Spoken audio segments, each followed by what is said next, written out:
Shalom, shalom, chers apôtres. Bienvenue à cette nouvelle école des apôtres que vous savez déjà, sous la tente d'assignation Miss Plus, qui n'est pas une église, mais simplement un lieu de partage de la connaissance que le Seigneur nous a donnée.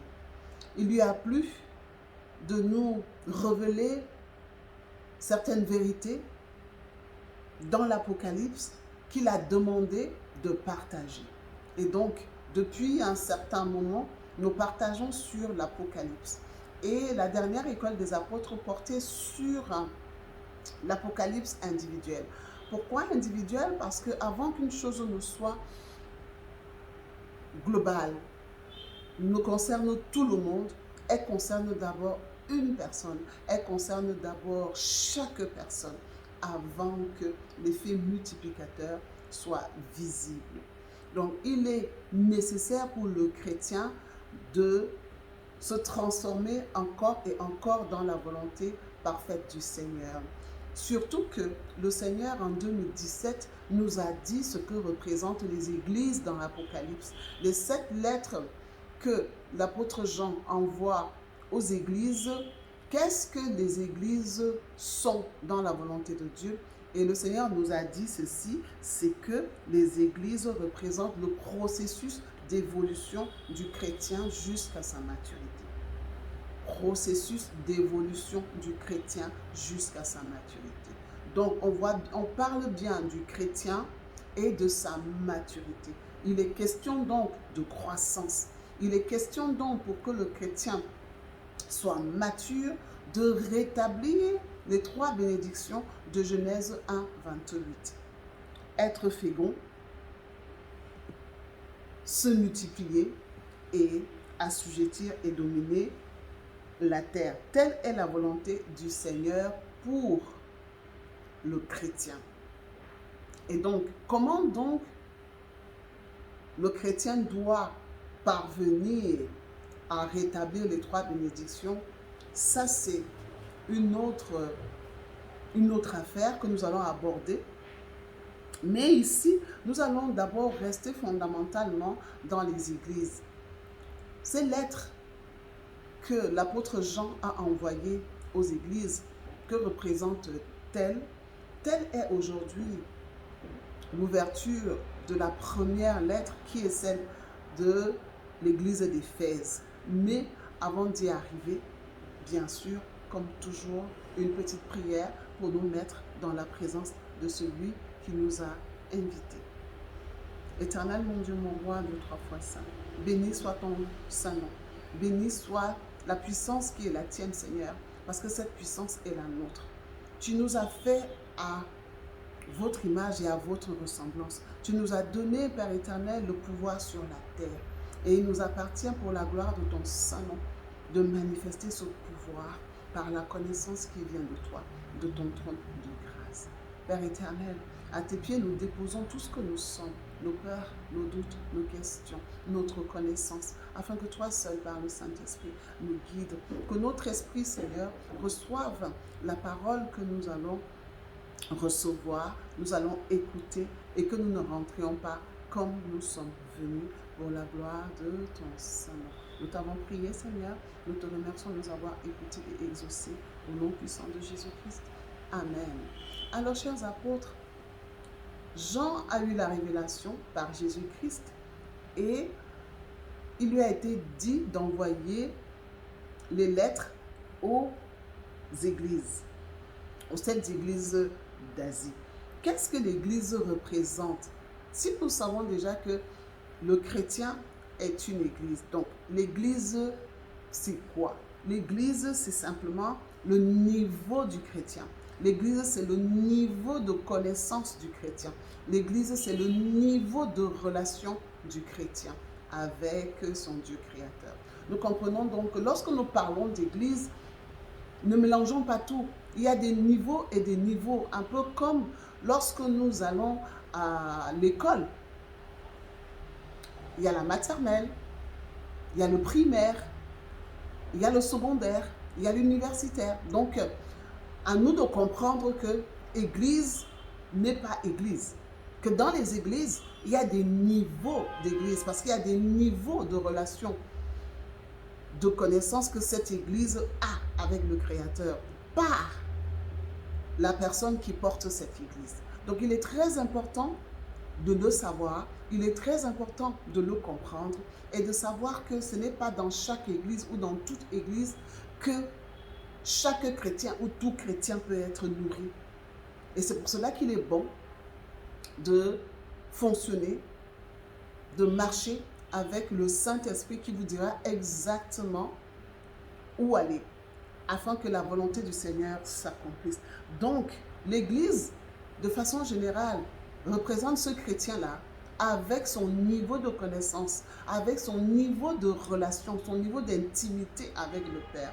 Et donc, les différentes lettres aux églises nous renvoient donc à ce chrétien-là qui naît, qui grandit et qui devient mature au point d'être fils de Dieu, au point d'être ce serviteur selon l'ordre de Melchisédek, au point effectivement de devenir cet homme Dieu avec un ou plusieurs visages de Dieu.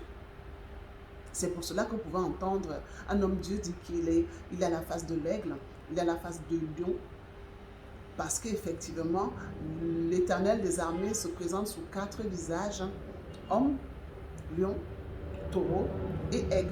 Donc, en fonction de notre grâce et de notre évolution, dans le but d'être mature, nous devenons ces homothéos, ces hommes-dieux, qui portent effectivement Dieu sur terre. Parce que, sachons-le, l'Éternel des armées ne quittera jamais son trône, absolument jamais, mais il se fera représenter par les personnes qui auront accepté les voies qui sont les siennes afin de vivre et de faire vivre son pouvoir, sa puissance et son autorité.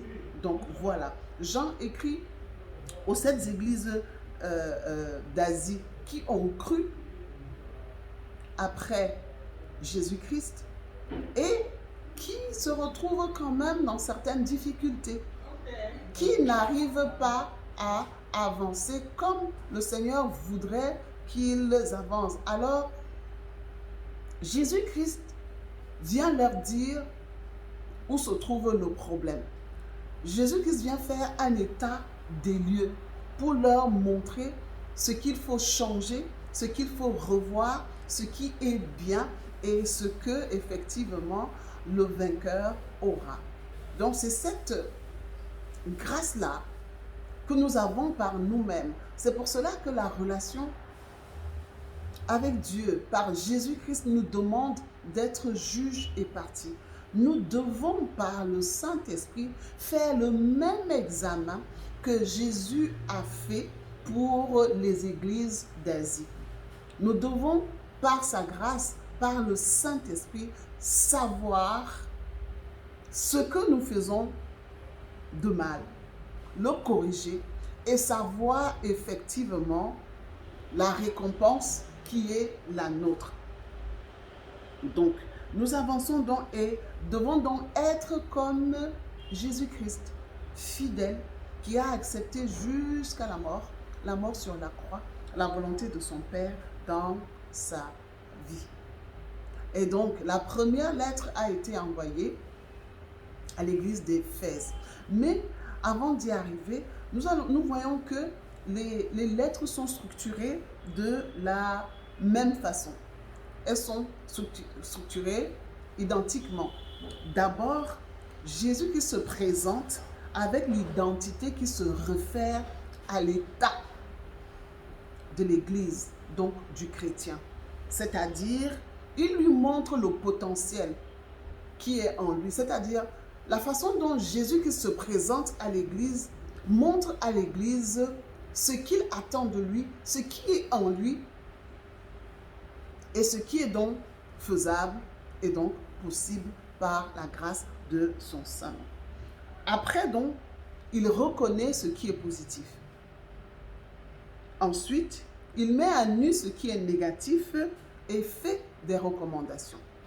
Le 4e point, c'est que Jésus appelle à la repentance et avec des avertissements ou des menaces. Et le cinquième point, c'est la promesse au vainqueur.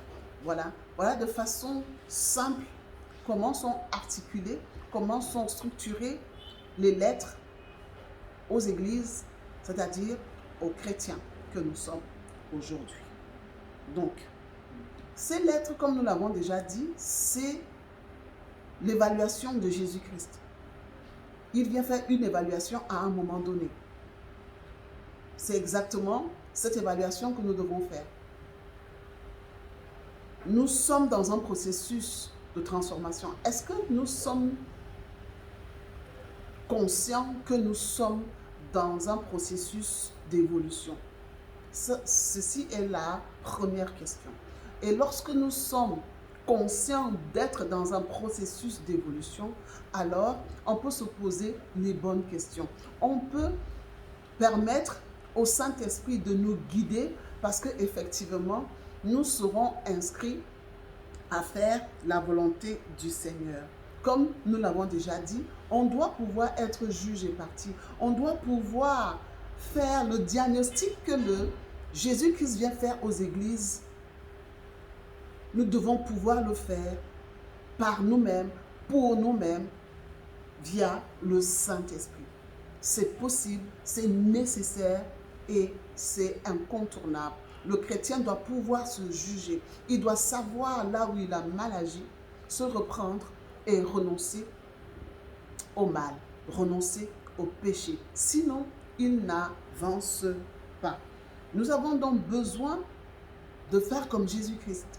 Nous poser les bonnes questions, nous remettre en question, faire le diagnostic encore et encore.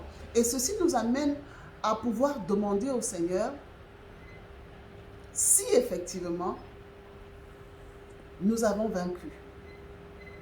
Est-ce que nous sommes exactement là où le Seigneur nous demande d'être? Est-ce que si il nous arrivait de partir de la terre, où irons-nous? Cela, nous devrions le savoir. Ce n'est pas quelque chose qui s'imagine, ce n'est pas quelque chose qui se déduit. Non, c'est quelque chose qui se sait. Parce que comme Jésus-Christ est venu poser le diagnostic, il est venu faire une évaluation à son Église.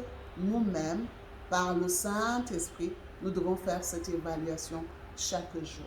Nous devons pouvoir, lorsque nous nous couchons, de savoir que si nous ne nous réveillons pas, voilà l'endroit où nous irons. En enfer, au paradis, au purgatoire. Chaque chrétien est à même de le savoir. Aussi douloureux cela puisse-t-il être, mais la grâce nous est donnée d'avoir la vérité et cette vérité qui nous a franchis. Donc, nous commençons donc par la lettre d'Éphèse qui est dans Apocalypse 2 du verset 1 au verset 7. On a dit que les lettres sont structurées de la même façon. Et donc, le premier point, c'est l'identité de Jésus-Christ. Comment est-ce que Jésus-Christ se présente à cette église? Il dit, voici ce que dit celui qui tient les 7 étoiles dans sa main droite. Celui qui marche au milieu des 7 chandeliers d'or. Voilà l'identité de Christ.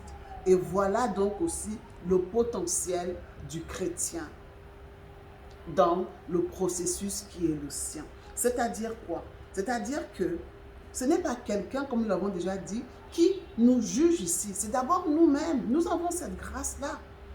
Nous avons la grâce de nous juger. Nous avons la grâce de nous recentrer. Nous avons la grâce de ne plus recommencer, de ne plus pécher.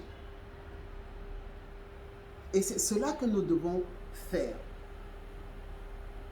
Et on voit ici l'importance du Saint-Esprit. Le chrétien qui est à Éphèse, doit comprendre l'importance du Saint-Esprit. Parce que sans le Saint-Esprit, il ne peut pas faire grand-chose dans la volonté du Seigneur. Et il doit toujours continuer à se transformer, à changer pour qu'effectivement la volonté du Seigneur lui soit toujours donnée. On peut commencer avec le Saint-Esprit et malheureusement, à un moment ou à un autre, on s'arrête quelque part et on va le voir. Après, Jésus qui se présente et dit, je reconnais tes œuvres, ton travail et ta persévérance. Je sais que tu ne peux supporter les méchants, que tu as éprouvé ceux qui se disent apôtres et qui ne le sont pas, et que tu les as trouvés menteurs. On voit ici véritablement le travail du Saint-Esprit. Parce que sans le Saint-Esprit, on ne peut pas trouver qui est menteur ou qui ne l'est pas. On ne peut pas approuver ce qui ne doit pas être approuvé. Donc ici encore, le Seigneur montre l'importance du Saint-Esprit dans la marche du chrétien. Il est important que le chrétien chemine avec le Saint-Esprit afin que la connaissance lui soit toujours et encore révélée. Il continue encore. Tu as de la persévérance. Tu as souffert à cause de mon nom. Et tu ne t'es point lassé. Voilà un chrétien qui, malgré les tribulations, tient ferme. Il est persévérant. Il continue la lutte. C'est un chrétien loyal. Il est persévérant. Il peut distinguer le vrai du faux. Il peut distinguer le vrai du faux. Mais maintenant, troisième point, les reproches. Qu'est-ce que Jésus-Christ vient lui dire? Bien que tu aies fait tout ce que tu fais là, mais ce que j'ai contre toi, c'est que tu as abandonné ton premier amour. Ah. Ça veut dire quoi? Cela veut dire simplement que notre relation divine par Jésus-Christ ne peut se vivre que par le Saint-Esprit. On peut commencer à changer, on peut commencer à grandir parce qu'on respecte la loi, mais la loi doit devenir la loi spirituelle, la loi écrite dans nos cœurs. Parce que comme on grandit toujours, on ne finit jamais de grandir. Ce n'est pas parce que vous êtes à un niveau de connaissance, ce n'est pas parce que vous avez passé 10, 15, 20 ans avec l'évangile que vous avez le niveau qui vous est effectivement requis. Donc, le Saint-Esprit est là pour vous guider. Le Saint-Esprit est là pour vous montrer ce qui doit être fait afin que vous avanciez toujours, toujours et encore. Notre relation donc est très importante parce que le Saint-Esprit est incontournable.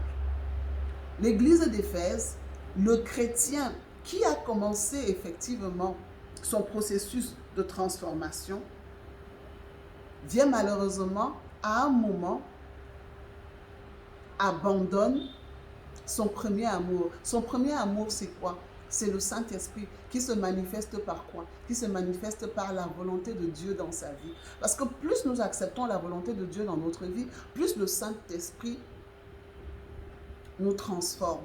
Et donc, on peut commencer à accepter la volonté de Dieu dans notre vie parce que ce qu'il nous demande à ce niveau-là est faisable. Mais lorsqu'il arrive à des niveaux où on commence à dire qu'on ne comprend pas, ce n'est pas possible, ça ne peut pas venir de Dieu, alors qu'on a le Saint-Esprit qui doit nous donner le discernement, on commence donc à rentrer dans un formalisme qui, malheureusement, sort le Saint-Esprit de notre équation de vie. Éphèse, l'église d'Éphèse est ce chrétien-là qui a-t-il dit à un moment donné, qui a, sans le vouloir, consciemment ou inconsciemment, renoncé à la connaissance, renoncé à accepter les voies de Dieu dans sa vie. Parce que ce sont les voies de Dieu. Ces chemins qui sont souvent douloureux, difficiles, inconfortables, qui nous permettent effectivement d'enlever la chair qui est en nous, de tuer cette chair afin que l'esprit s'éveille.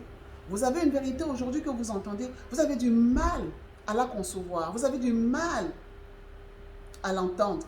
Que faites-vous? Est-ce que vous retournez au Saint-Esprit pour que le Saint-Esprit vous éclaire, ou alors de façon personnelle, vous décidez de tourner le dos à ce que vous entendez, alors que vous savez très bien que tout concourt au plan de Dieu pour ceux qui aiment Dieu. Si vous avez entendu cette parole aujourd'hui, il y a certainement quelque chose que le Seigneur veut vous faire savoir. Il y a quelque chose que le Seigneur veut que vous appreniez afin d'avancer. Et vous, malheureusement, vous restez attachés à vos traditions, à vos façons de faire, à vos forteresses, à cette mémoire qui a été véhiculée, qui tient lieu de connaissance, alors que ce n'est pas le cas. Nous avons un allié imparable, nous les chrétiens, le Saint-Esprit. Ce détecteur de menteurs et de mensonges.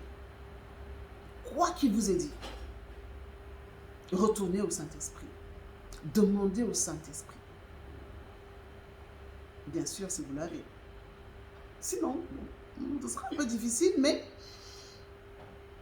allez vers quelqu'un qui en a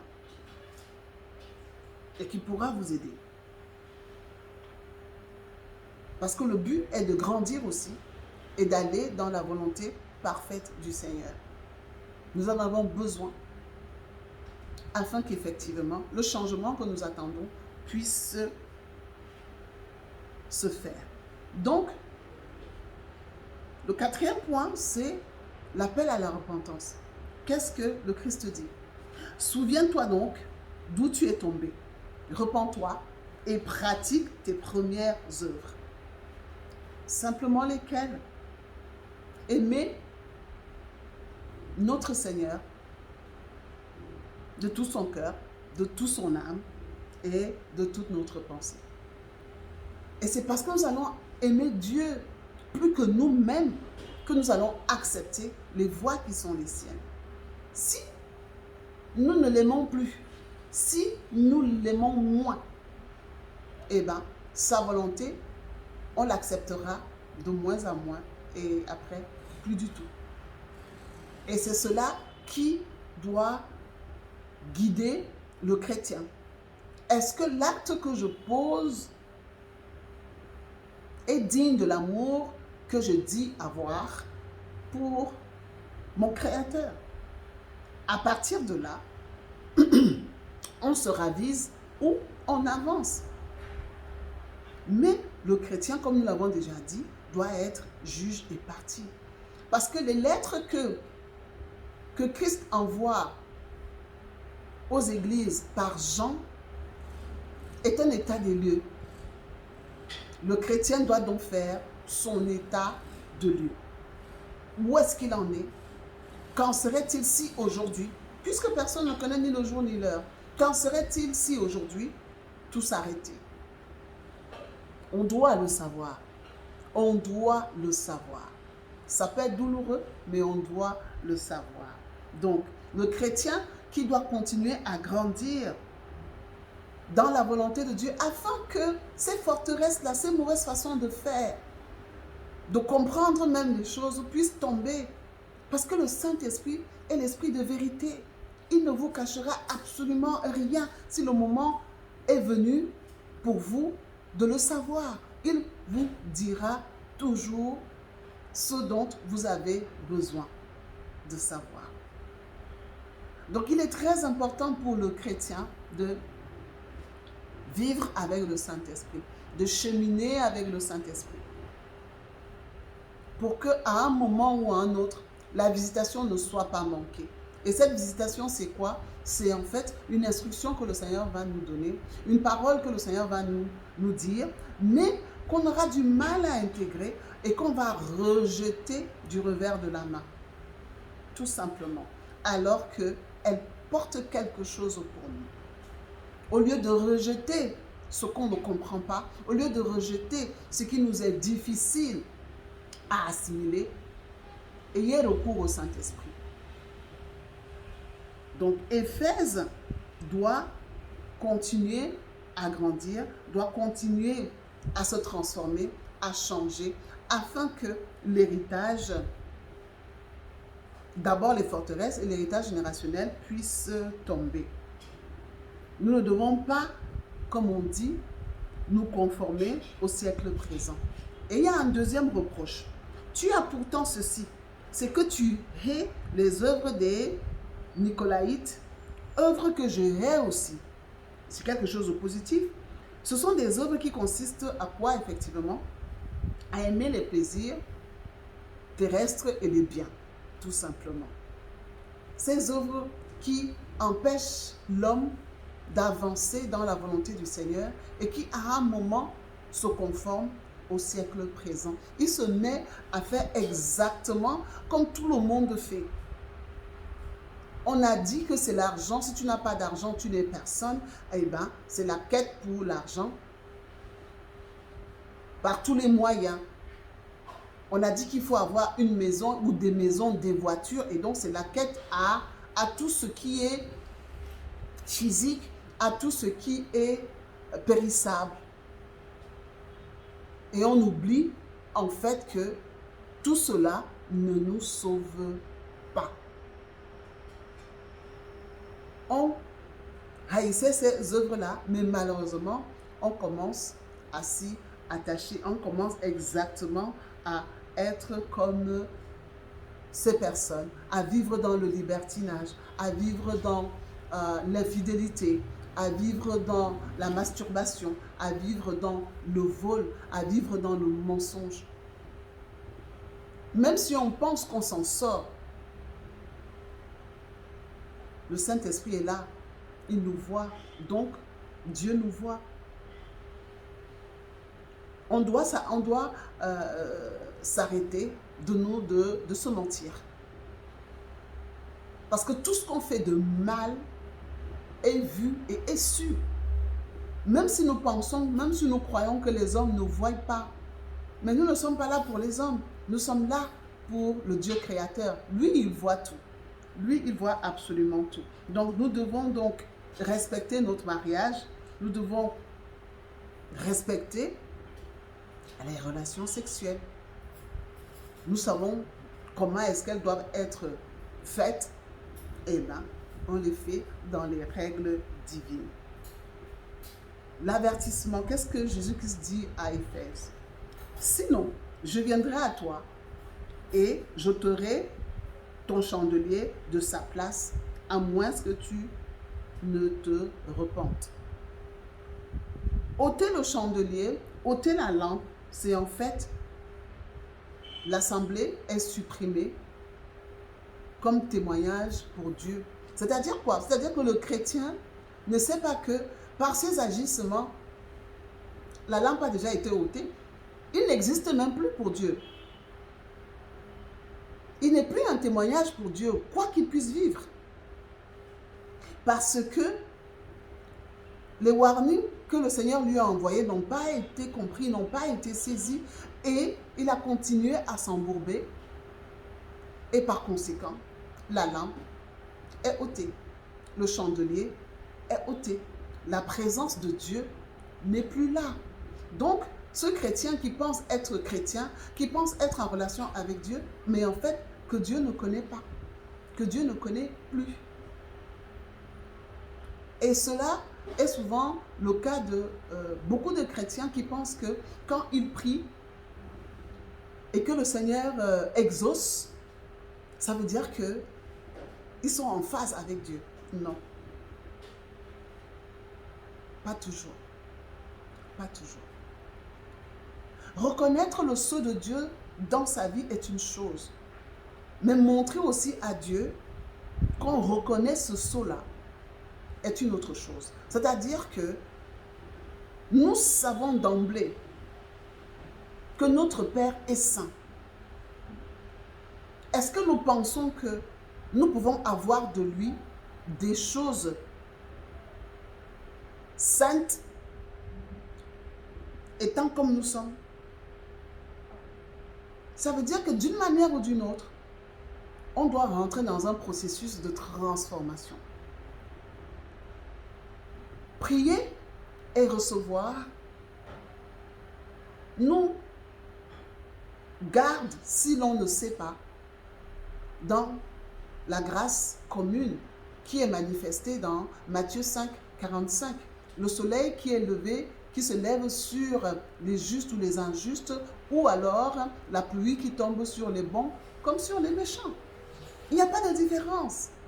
Il n'y a pas de différence. Et ce que nous devons véritablement savoir, c'est que recevoir des choses qui ne durent pas, des choses périssables, des choses visibles, ne nous sauvent absolument pas. Parce qu'en tant que chrétiens, nous croyons à la vie après la mort, nous croyons au paradis, nous croyons aux enfers, nous croyons au purgatoire. Alors, est-ce que c'est parce que je vais avoir un mari, je vais avoir un travail, je vais avoir des enfants, je vais avoir tout ce qui est matériel, que je suis nécessairement avec le Père parce que moi-même je sais comment est-ce que je fais pour avoir tout ça.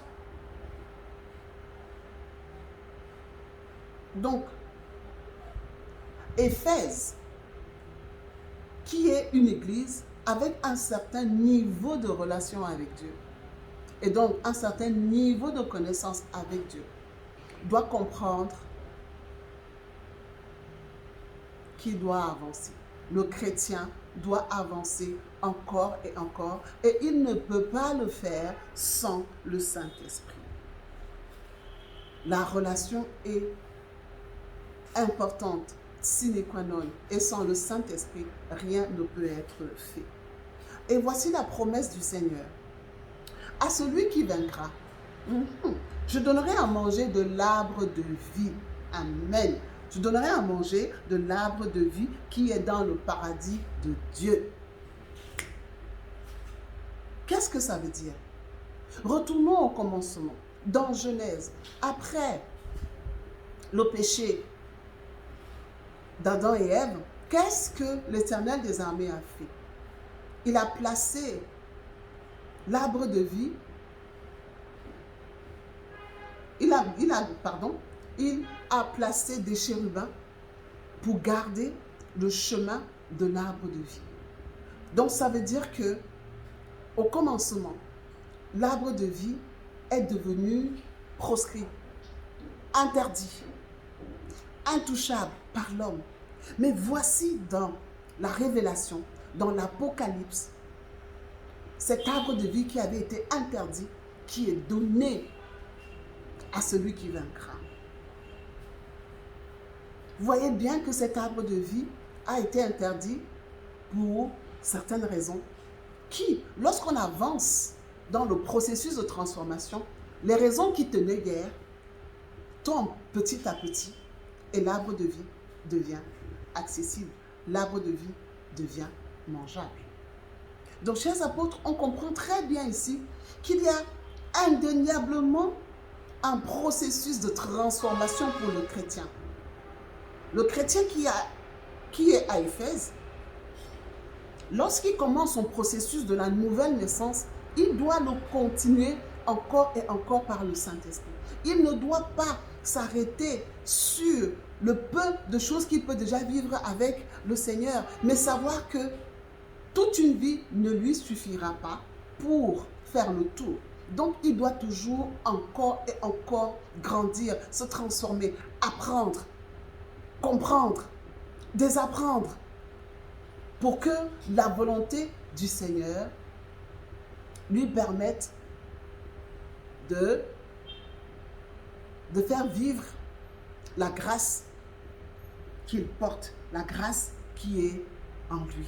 Donc, le chrétien d'Éphèse doit assumer sa responsabilité en acceptant les voies du Seigneur dans sa vie. C'est important. Et les voies du Seigneur, chers apôtres, chères excellences, ne sont pas seulement celles qui nous font du bien. Les voies du Seigneur qui sont didactiques, instructives. Ce sont les voies douloureuses, les voies difficiles, les voies inconfortables.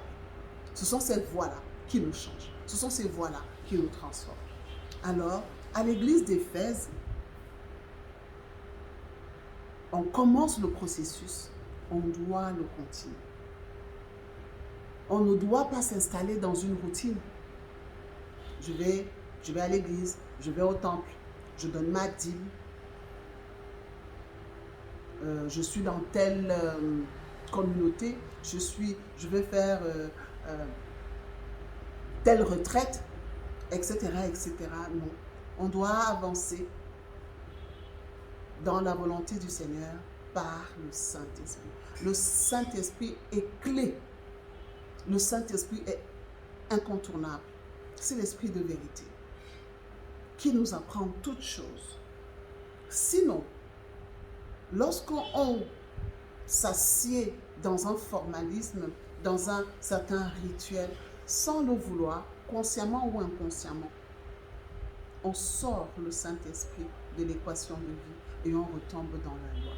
On le voit dans Galates 5, 4. Oui. Lorsque on ne fonctionne plus avec le Saint-Esprit, lorsque à un moment on ne marche plus comme le Saint-Esprit voudrait, eh bien, le Saint-Esprit n'est plus là et on retombe dans la loi. Et nous savons très bien qu'aujourd'hui, par Jésus-Christ, ce n'est plus la loi qui nous régit, c'est la loi spirituelle, la loi écrite dans nos cœurs, celle qui nous permet effectivement de manifester la grâce pour laquelle le Seigneur nous a envoyés sur terre. Et je le dis encore, chers chrétiens, prier et recevoir ne veut pas dire que vous êtes dans la volonté du Seigneur. Ça peut être étonnant, mais allez plus loin. Montrez aussi au Père que vous voulez lui ressembler. Quand il vous donne, c'est parce qu'il veut que vous vous transformez. Mais si vous ne vous transformez pas, vous restez dans la grâce commune. Cette grâce qui ne sauve pas. Cette grâce qui bénéficie aux Juifs, qui bénéficie à l'incroyant même, qui bénéficie à l'athée, qui bénéficie aux musulmans, qui bénéficie à toute créature de Dieu, parce que tout homme de Dieu a son esprit. Nous devons comprendre que ce n'est pas cette grâce qui nous sauve. Et donc, ce n'est pas sur elle que nous devons nous appuyer. Ce n'est pas sur elle que nous devons rester. Nous devons rentrer dans la grâce qui sauve par le Saint-Esprit qui nous guide. Vous comprenez donc, chers apôtres, la lettre à Éphèse est comme quelque chose qui doit booster le chrétien. Parce qu'il va se remettre en question et savoir ce qu'il a lieu de faire pour pouvoir mieux avancer. Parce qu'il doit toujours avancer. Il doit toujours avancer. Encore et encore. Parce que avancer, c'est apprendre Dieu. Avancer, c'est connaître Dieu. Avancer, c'est effectivement écrire l'histoire que le Seigneur nous a envoyée manifester sur terre. Donc, chers apôtres, chères excellences, la lettre à Éphèse, nous espérons par la grâce de Dieu qu'elle vous aidera à vous remettre en question, à vous poser les bonnes questions. Et si vous avez besoin d'assistance, n'hésitez pas. Nous sommes disponibles par la grâce du Seigneur et vous pouvez nous contacter dans les numéros qui se trouvent au niveau de cette page. Ou alors, je vous les donne, c'est par WhatsApp. C'est plus facile, au plus 237 6 77 09 05 19. Si vous avez besoin d'assistance, si vous avez besoin de comprendre quelque chose pour avancer, n'hésitez pas. Numéro WhatsApp 237 plus 237 6 77 09 05 19. Que le Seigneur vous bénisse et vous garde. Shalom, shalom, shalom.